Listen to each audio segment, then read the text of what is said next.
Now, a CBS 3 exclusive, a driver turned hero on I-95.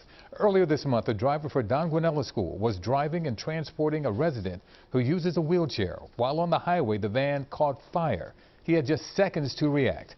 For what happened next, we get the exclusive story from Joe Holden. Joe, good evening.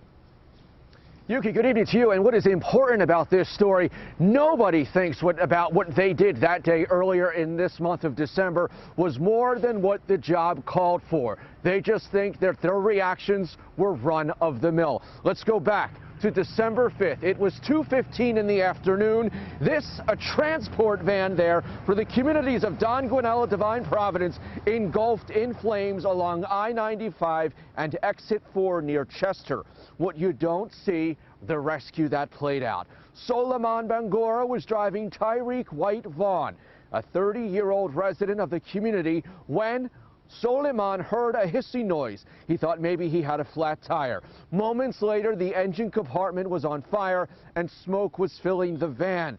He pulled over and couldn't get the wheelchair lift to deploy so that Tyreek could exit.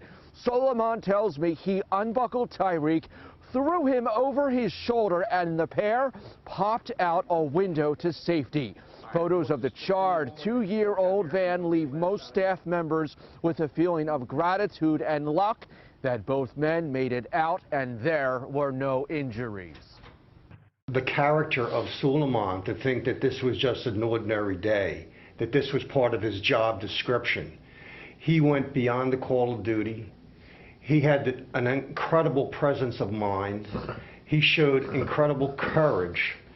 And we all feel blessed to have him here at the communities. Tyreek's a special person, and that Suleiman took him under his wing in an emergency situation and literally saved his life. So executives and managers with Don Guanella Divine Providence are so floored by the quick thinking and fast actions of Solomon. We'll call it the Solomon Clause. They want to talk about how all of their drivers can be ready, like this man was back on December 5th. Of course, you never know how things will play out, but the fast actions and what did unravel on the side of Interstate 95 makes this a story worth just sitting back and saying, wow. Thanks to Good Samaritans. We'll have a full report coming up on Eyewitness News at 6, where we will talk to both gentlemen involved in this, what was a nail-bite of a rescue along that highway. For now, we're live in Delaware County. This is Joe Holden, CBS 3 Eyewitness News. And to both gentlemen, a double thumbs up as we saw. Glad they're okay. Joe, thank you. We'll see you soon.